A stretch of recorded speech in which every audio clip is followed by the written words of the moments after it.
여러분들이 지금 시장을 우왕좌왕하는 이유 중에 하나가 기업 가치에 대한 정확한 분석을 평소에 잘 안 해놓으시거든요. 이제는 재무제표를 보셔야 돼요.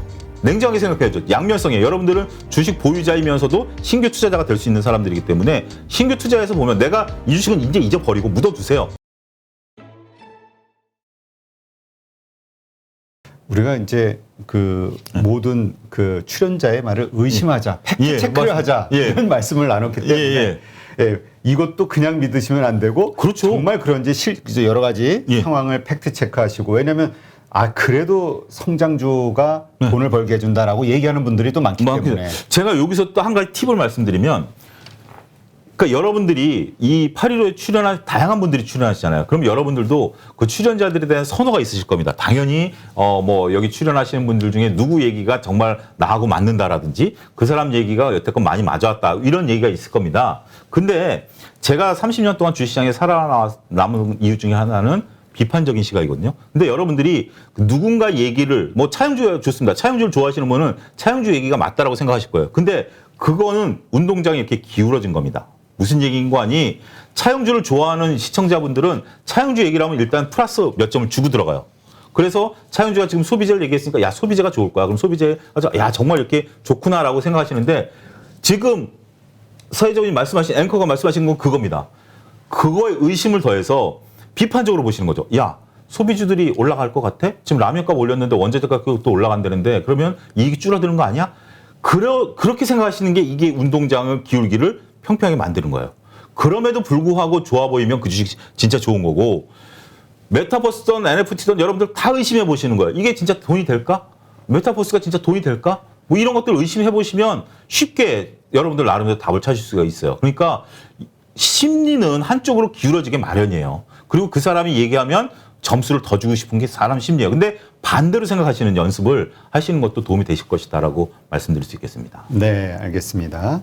자, 일단 우리 뭐 이미 좀 늦은 감은 있지만 뭐 지금 말씀하신 것처럼 우리가 모든 출연자라든가 내가 접하게 되는 모든 정보를 그냥 받지 말고 뭔가 팩트 체크라든가 그 또 반대되는 의견을 들으면서 중립적인 시각에서의 어떤 현명한 결정 이거를 내리기 위해서 노력해야 되는 게 분명히 필요하긴 한데 어쨌건 그러지 못했건 아니면 그럼에도 불구하고 판단이 틀려서 뭐 손실을 볼 수 있겠죠. 어쨌든 지금 전체적으로 시장이 안 좋으니까 그렇죠. 이렇게 생각하시는 분들이 있어요.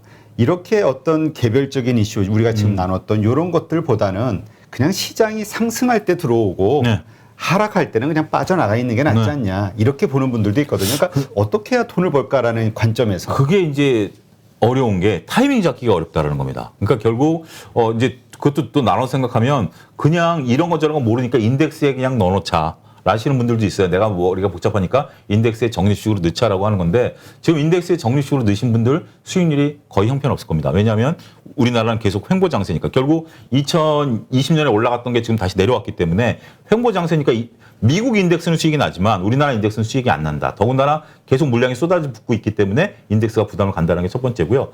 또 한 가지는 이게 이제 또 이런 논리죠. 지금 주가가 빠질 것 같으면 팔아놨다가 올라갈 때 다시 사자. 그다음에 지금 주가가 올라갈 때 사고 떨어질 때 팔자. 이론은 어느 정도 논리는 있습니다만 타이밍을 잡는다라는 게 상당히 어렵습니다. 지금이 2020년 같은 대세 상승기에는 언제든지 올라타도 상관이 없죠. 근데 2021년 1월 달부터 지금 하락세를 나타내고 있는데 이게 하락기로 왔다라는 게 한 10% 빠지면 기다리면 다시 올라갈 것 같거든요. 그러다 지금 푹 밀린 거 아니겠습니까? 그렇기 때문에 올라갈 때 편승하고 이게 치고 빠지고 시기라는 게 상당히 어렵다. 현실적으로는 어느 시점에 따라서 똑같이 고민하는 거예요. 매일 고민이에요. 삼성전자 10만 원자 간다고 8만 원 정도에 사신 분들은 8만 원 좀 올라가면 정말 9만 원 갈 것 같으니까 버텼는데 그게 다시 또 8만 원 왔어요. 그러다 7만 7, 8천 원 오면 다시 8만 원 가겠지? 그러다 지금 푹 빠진 거거든요. 이렇기 때문에 매일 머리만 아프고 그건 현실적으로는 조금 조심스럽다. 저는 좀 그렇게 말씀드리고 싶어요. 그래서 어떤 지수라기보다는 그 대신 종목에 대해서는 좀 큰 시야를 보시면 접근할 수는 있죠. 근데 그 종목에 대해서 잘 아셔야 돼요. 제가 항상 강조하는 게 종목 풀을 갖고 계시라는 건데 종목을 모르고서는 이런 투자가 불가능합니다. 종목을 잘 알면 지금 종목을 잘 알고 지금 현금 갖고 계신 분들은 속으로 웃고 계시죠. 야 이게 기회가 온다. 야 조금만 더 빠져라. 저 정도면 적정별 이게 되는데 여러분들이 지금 시장을 우왕좌왕하는 이유 중에 하나가 기업 가치에 대한 정확한 분석을 평소에 잘 안 해놓으시거든요. 그렇죠. 예. 그러니까 기업 가치에 대한 분석을 나름대로 해놓으시면 그러면 시점이 좀 보일 수 있죠. 그런 것들도 이참에 여러분들이 한 가지 배우셔야 되지 않을까 말씀드릴 수 있겠습니다. 네. 사실 그 2020년, 21년도 주가가 많이 올랐잖아요. 몰랐죠. 예. 그러다 보니까 이제 버블 논란도 좀 있었고요. 예. 그리고 여러 전문가들이 2023년 금리 인상 이후 2023년 정도서부터는 뭔가 버블의 폭락, 네, 폭락, 뭐 예. 이런 붕괴 이런 네. 것들에 대해서 많은 이야기를 했었단 말이에요. 네, 맞습니다.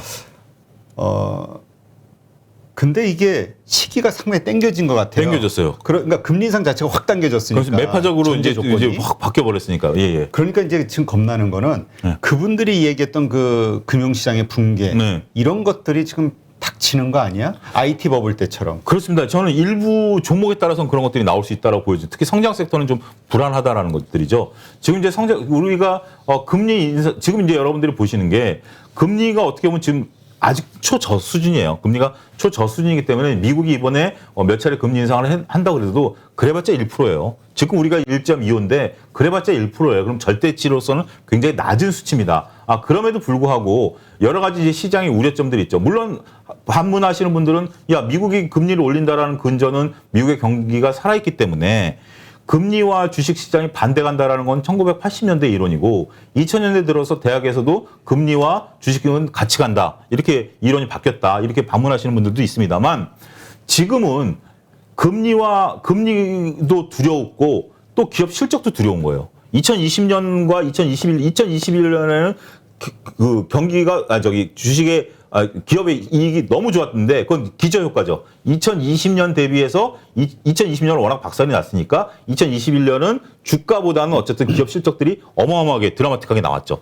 근데 2022년은 역기저 효과죠. 2021년이 너무 좋았기 때문에 2022년 역기저 효과가 기업의 이익이 조금 줄어들 수도 있다라는 것들이고 그다음에 성장 퍼포먼스를 보면서 PER이 100배 넘었던 주식들이 결국 성장성이 좀 둔화된다라든지 이런 것에 금리 인상까지 더해지면서 글로벌 유동성을 회수해간다. 지금 우리나라 입장에서는 지금 그 문재인 정부 초반에 금리를 인하해야 된다, 공격적으로 인하해야 된다라고 금리를 좀 올려야 된다라고 했을 때도 그 재정기획부에서 얘기가 가계부채 때문에 금리를 못 올린다라고 반문하지 않았습니까? 근데 지금 이제는 미국이 4차례 올리면 우리도 4차례 올려야 돼요. 그렇죠. 우리나라 경제 상황과 상관없이 무조건 올려야. 그래야 자금 유출이 안 되니까.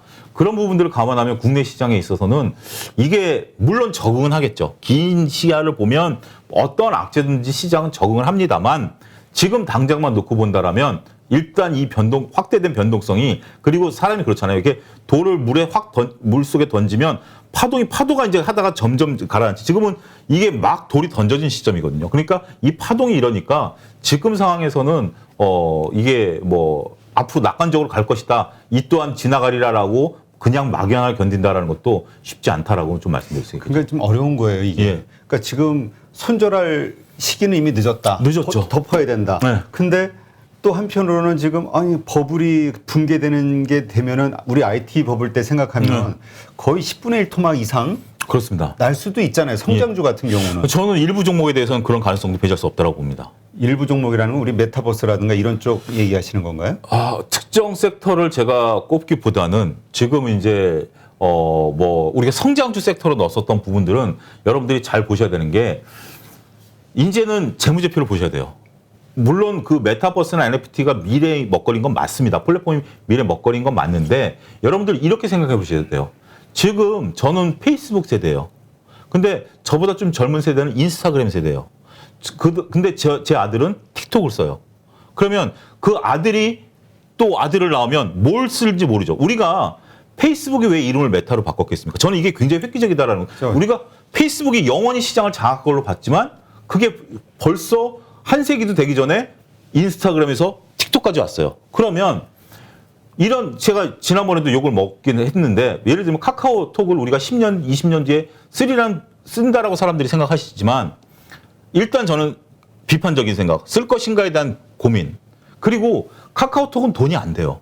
광고 수입인데 그렇죠. 그 비중은 점점 줄어드는 거죠. 그러면 뭔가 새로운 드라마틱한 게 나와줘야 되는데 다 잘라내고 있죠. 이런 것들을 보면 우리가 영원하다라고 생각할 수 있는 성장에 대해서도 조심스럽다.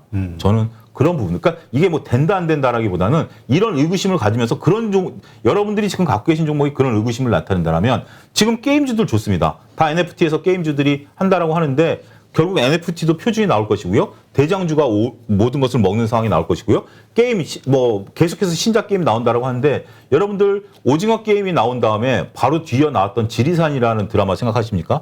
오징어 게임이 나왔을 때는 앞으로 한류 콘텐츠가 좋을 것이야. 우리 지리산 관련해서 주식들이 다 올랐어요. 근데 지금 지리산 남는 게 뭐 있죠? 의류선전밖에 없지 않습니까? 그런 것처럼 게임주도 대표적으로 보게 된다라면 결국 게임도 살아남는 게임이 있고 죽는 게임이 있다라고 보면 여러분들이 갖고 계신 포트폴리오는 항상 돌다리도 두들겨 간다는 심정으로 점검하셔야 되지 않을까 말씀드릴 수 있겠습니다. 근데 이제 이런 질문이 나올 수도 있을 것 같아요. 뭐냐면 사실 재무제표라든가 어떤 매출 수익과 전혀 상관없이 그 성장주로서 기대감을 갖고 계속 살아남았던 섹터가 바이오주잖아요. 그렇습니다.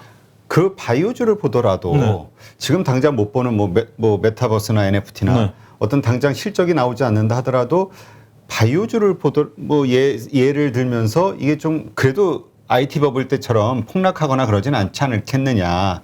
왜 바이오주의 거품은 항상 유지가 돼 왔으니까. 유지가 돼 왔죠. 근데 실질적으로 2015년, 16년도에 그때는 제약바이오 시대였습니다. 주식이 제약바이오 아니군 주식도 아니었던 시기예요. 근데 그때 당시에 제약바이오 업종 평균 PR 제가 이제 정확히 기억하는 게 43배였습니다. 업종 평균이 43배. 업종 평균이. 예, 어마어마한 수치죠. 근데 지금 그때 고점을 못 넘는 지금 제약바이오들이 수두룩하거든요. 그러니까 결국 그 뒤로 이제 제가 말씀드렸던 상황이에요. 시간이 지나면서 임상 실험하면서 뭐 한다, 뭐 신약을 개발할 거야, 기술 수출한. 근데 그 뒤로 나왔던 것들은 오히려 그런 것들이 실패 나오고 성적표를 보여줘야 되는데 뭐 성적표도 안 나오고 그러다 보니까 그래도 제약바이오는 그나마 꿈이라도 있지. 이쪽은 섹터가 좀 다르죠, 성격은. 그래도 제약바이오는 우리가 미래에 우리 이제 고령화 시대에 먹거리를 좀 만들어낸다라는 그런 것들은 좀 있을 수 있겠습니다만 이게 지금 뭐 이쪽 섹터는 조금 그런 거랑은 좀 괴가 다르다. 좀 말씀드리고 싶어요. 네, 하여튼 이런 것도 하나의 의견이니까. 네, 예, 그렇습니다. 역시 믿지 말고. 이상하네. 이거. 예.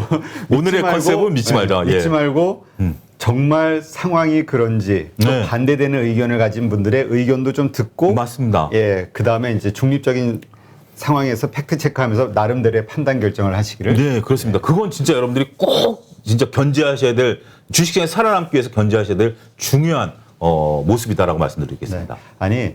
왜냐하면 그 출연하신 분들에게는 좀 민망하긴 한데 지금 이 주린이 분들이 워낙 많다 보니까 그렇죠. 이 투자 어떻게 이 정보를 받아들이고 이것을 활용해서 투자에 적용시킬 것인가에 대해서 너무 모르시는 분들이 의외로 많은 거예요. 많아요. 진짜 저는 안타깝습니다. 정말. 네, 그래서 이제 좀 민망하지만 이런 아닙니다. 것들을 좀 고쳐야 되겠다 이런 생각을 하게 됐어요. 그렇습니다. 예. 자.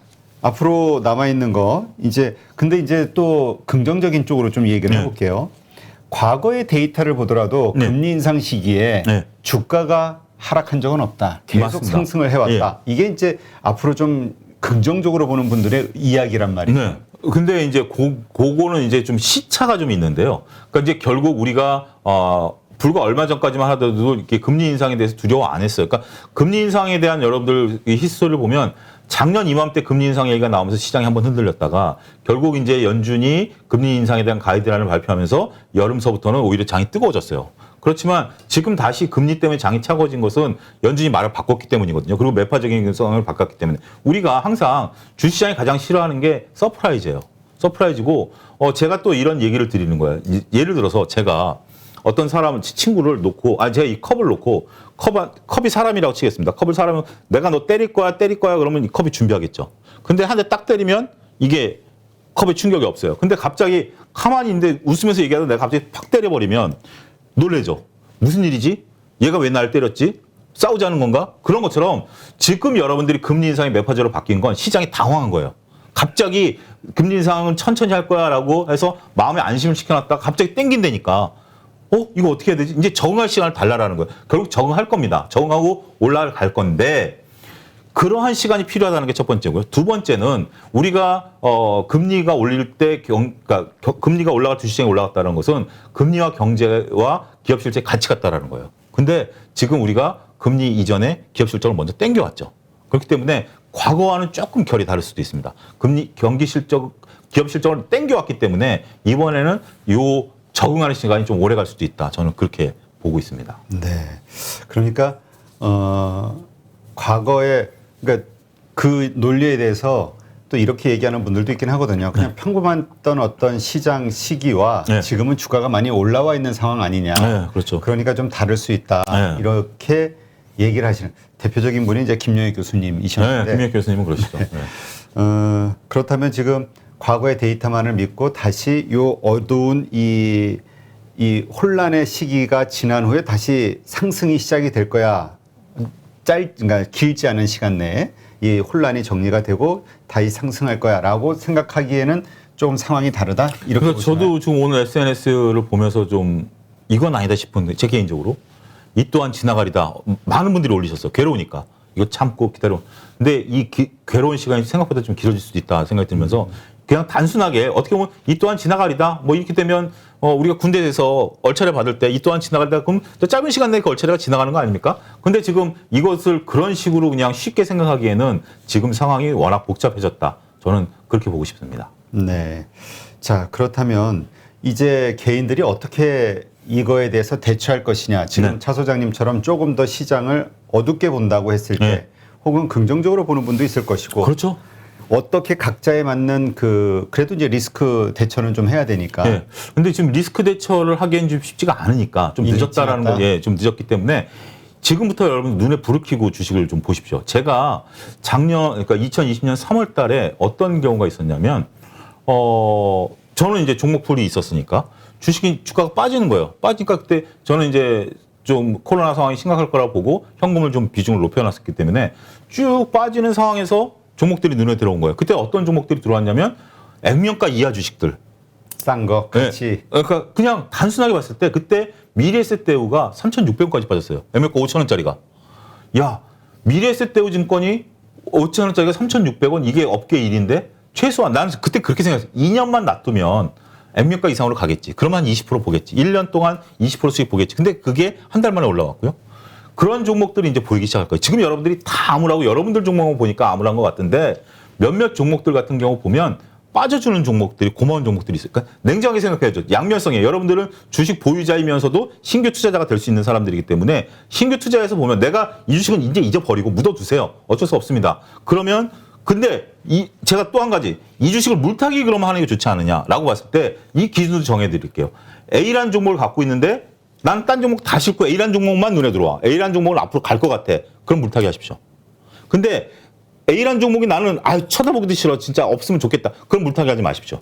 그거는 빨려 들어가는 거예요. 그러니까 여러분들이 지금 만약에 괴롭고 쳐다보기 싫고 계좌 보기 싫고 주식 보기 싫은데 그래도 이 8.15 모니터를 보시는 분들은 희망이 있으신 분들이에요. 이 어려울 때라도 시황을 보시는 분들이니까. 그러면 종목 찾기 하시면 의외로 갑자기 여러분들에게 빛이 되는 종목들이 나타날 수도 있습니다. 그거는 여러분들이 찾으셔야 되고요. 그런 것들을 게을리하신 분과 그냥 괴로워 술이나 먹고 잘래 하신 분과는 나중에 우리가 그렇잖아요.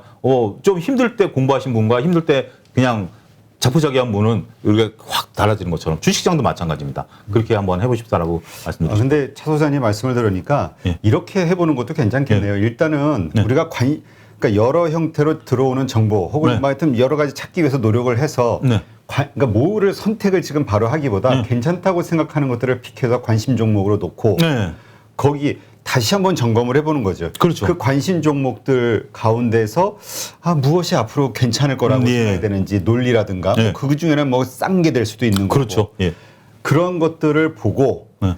그다음에 내가 현재 가지고 있는 것과 그냥 동일선상에서 봤을 때 맞습니다. 가장 투자하고 싶은 게 무엇일까를 객관화시키는 거. 맞습니다. 그리고 거기에 투자하는. 정리를 너무 깔끔히 잘 해주시네요. 그러니까 그렇게 보시는 게 정답입니다. 그러니까 지금 여러분들은 자꾸 객관화하시고 내가 지금 이제 괴로운 마음을 자꾸 거기 빨려 들어가지 마시고요. 괴로운 건 괴로운 거고 거기서 뭔가 좀 종목 찾기. 그러니까 종목을 여러분들 잘 못 찾으신다라면 뭐 8일 출연하시는 분들이 좋은 종목도 계속 말씀하시니까 그걸 소팅해가지고 여러분들이 반대로 공부해 보시는 것도 좋아요. 근데 이게 있어요. 네. 이게 참 이 뭐라 그럴까 애로점이라고 해야 네. 될까요? 이게 이 보시는 분들 입장에서는 네.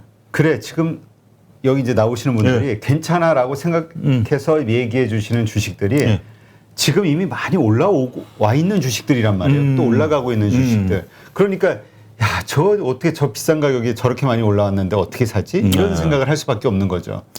근데 이제 또 소개하시는 분들 입장에서는 지금 좋은 주식을 소개하다 그렇죠. 보니까 뭐 당연히 당장. 흐름이 좋은 걸 얘기할 수밖에 없고.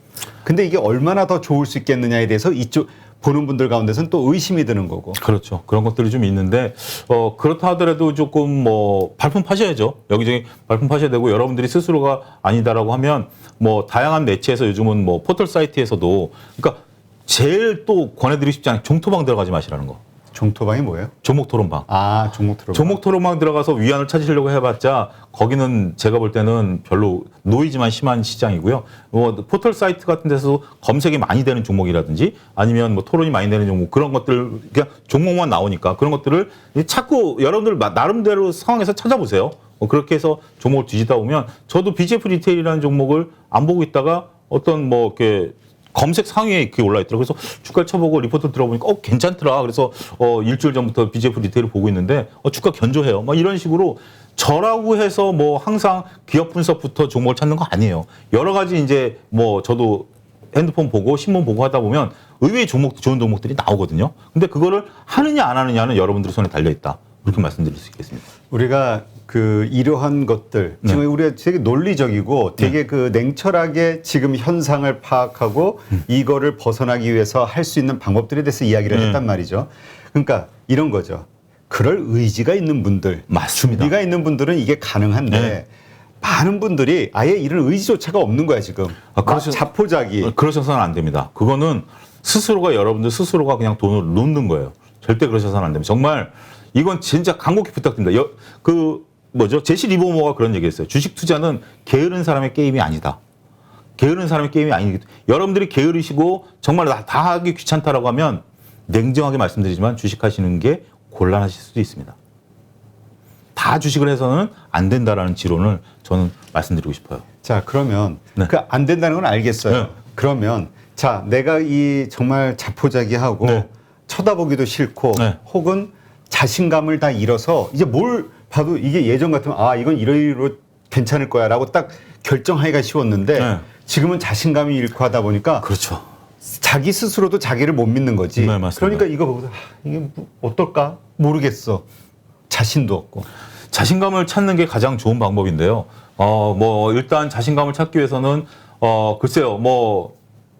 제가 옆에서 따라다니면서 용기를 붙들어 드릴 수도 없는 거고 그 대신 여러분들이 소액 투자라도 한번 좀 해보세요. 그러니까 지금 만약에 물려있는 걸 하더라도 예를 들어서 조금이라도 해서 우리가 이제 자신감을 찾는다라는 것은 내가 종목을 찾아서 매매해보고 거기서 수익을 조금씩 얻는 거 아니겠습니까? 그런 방식으로 해서 자신감을 찾을 수밖에 없는 거기 때문에 저도 증권회사 시절에 크게 잃고 나면 한동안 자신감이 없어요. 고객들한테 종목 추천할 때도 목소리에 기운이 하나도 없고요. 뭔가 저도 이제 그래 내가 결정 못하니까 당신이 결정 내리셔 뭐 이런 식으로 미루게 되고 하는데 일단 지금 그것도 어렵다라면 모의 매매라도 해서 조금 여러분들이 내가 이 종목 한번 사볼까 괜찮을까 한번 이렇게 매매해볼까 이런 연습을 하시는 것도 나쁘지 않을 것 같아요. 지금은 이쪽 계좌는 건드릴 수가 없으니까 거기서 뭘 하려고 하지 마시고 모의 계좌를 트신다라든지 단돈 100만 원이라도 터가지고 한번 여러분들이 연습을 해보시는 것도 방안이 되지 않을까 말씀드릴 수 있겠습니다. 네.